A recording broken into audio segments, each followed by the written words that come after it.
All right, here's another video review. This is for Fans Toys FT-49 Phantasm. This is their version of a Masterpiece Mirage, and he comes packaged in your traditional Fans Toys box. I'll show you right here. It's a concise box. It's got the nice artwork on the front, FT-49 Fans Toys 2022 Phantasm. It's got the bio of the figure and some product shots, including the highly anticipated Fans Toys Jive, which should be coming out later this month as well. Shows you that he comes with an alternative head and his missile launcher, and his gun. So that's it for the packaging. And here is the figure. I'm considering this the first Carbot release by Fans Toys. I know they did, I forget what it was, FT-15 maybe, Willis, but I feel like that figure is dated now. It was their version of a Masterpiece Hound. So I'm considering this the first one in the Sunstreaker, Sideswipe, Wheeljack, Prowl type scale. And I think they did a really good job. It definitely nails that cartoon aesthetic.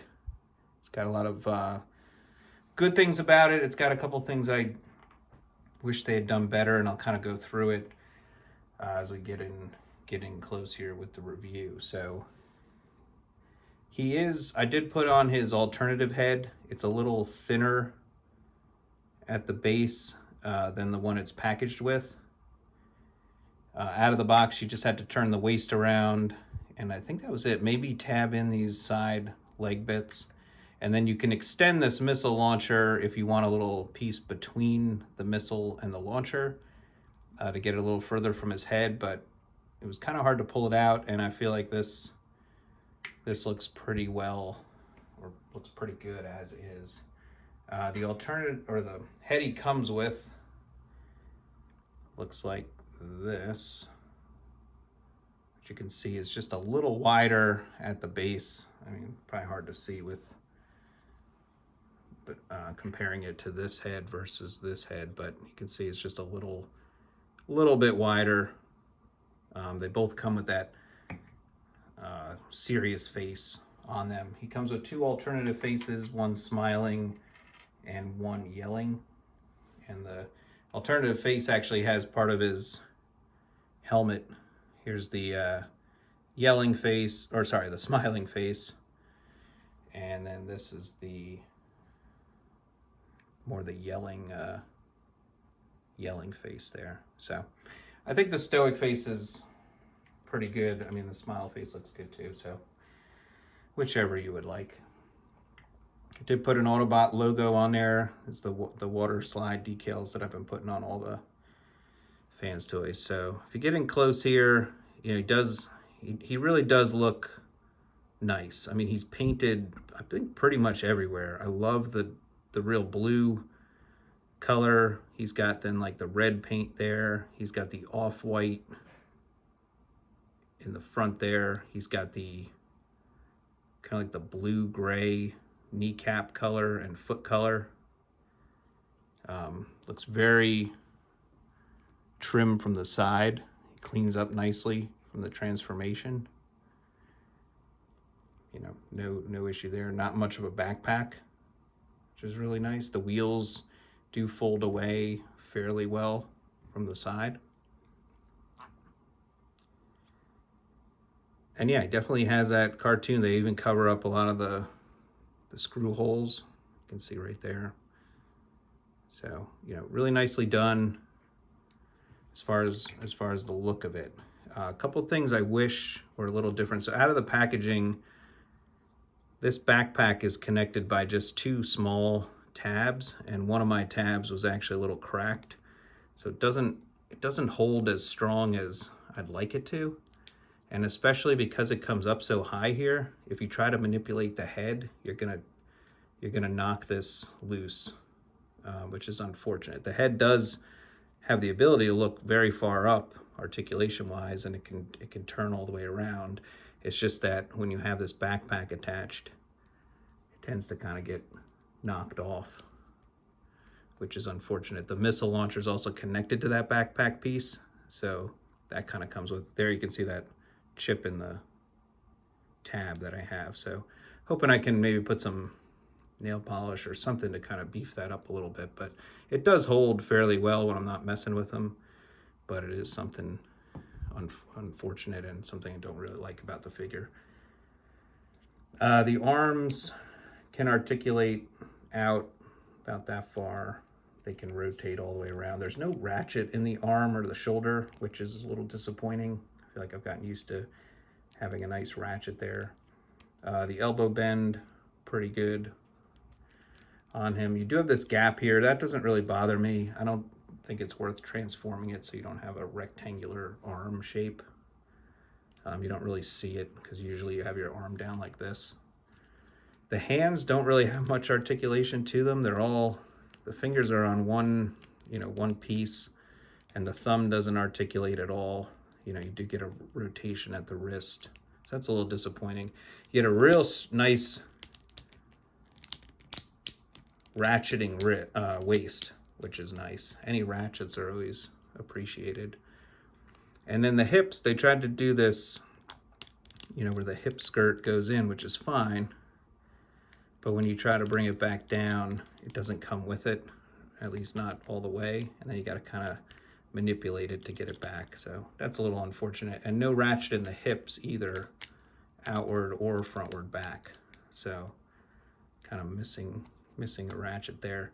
The knee does have a nice ratchet, so I do like that.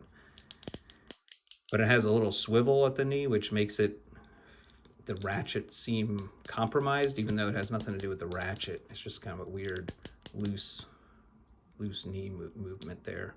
You can see this skirt, like, you got to bring the leg all the way down and then kind of adjust it. The feet have a rocker, a little bit left, right, and then the toe can bend up, but it can't bend down or anything.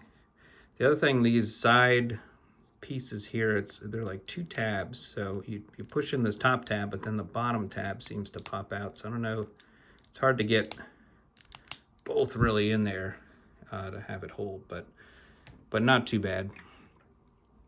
One thing aesthetically, I can't really get over the kneecap paneling here, coupled with this screw hole.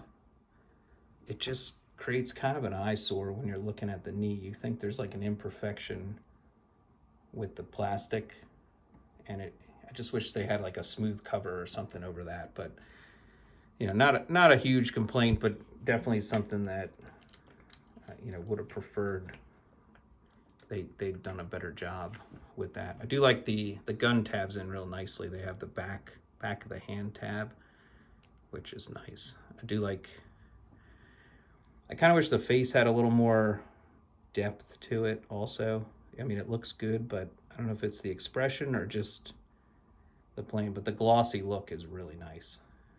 And like I said, everything, painted really well.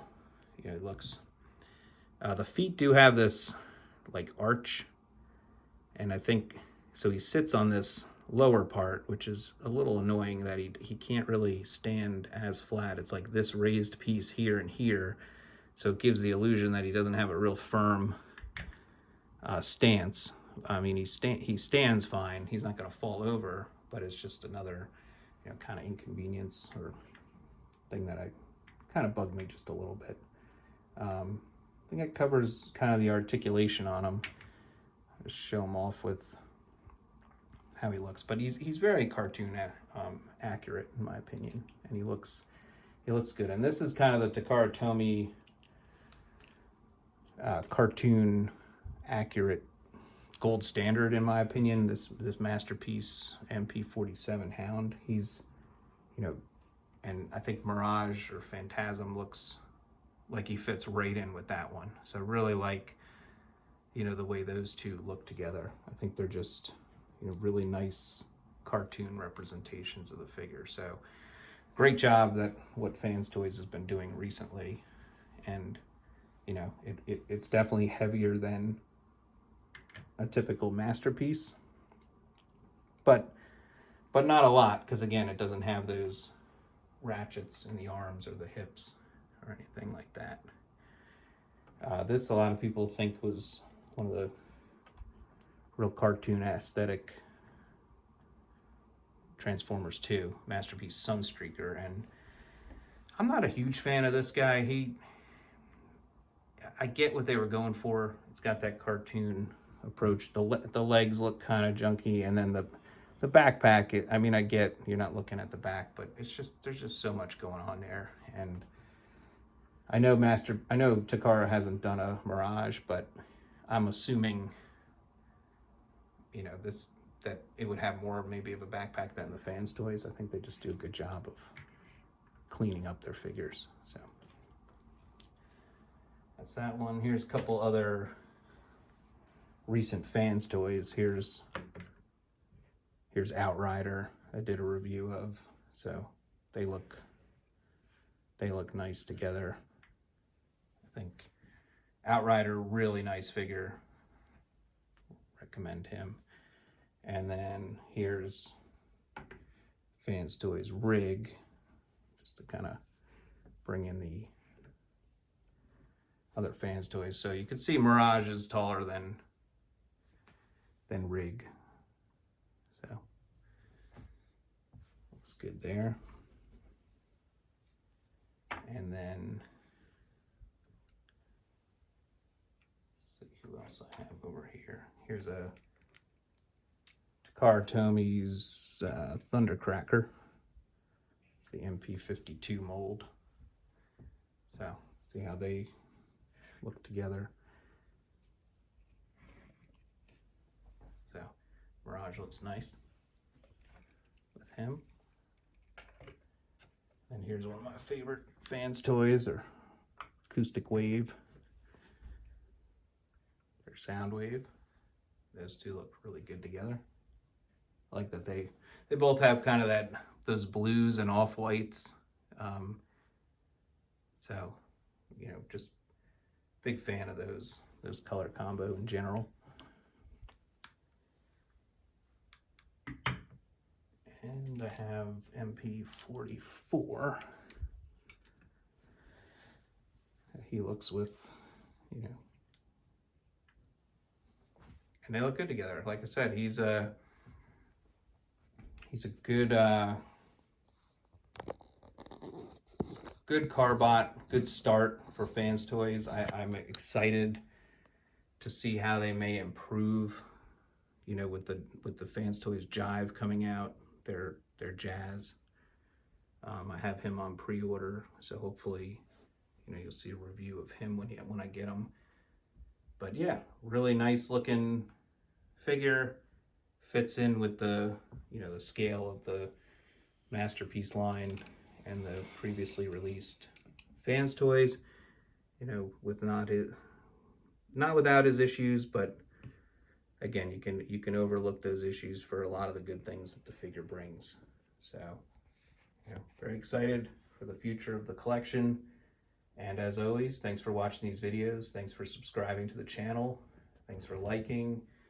Feel free to comment, and I will try to reply to your comments as I see them. And I will see you at the next video. Thank you.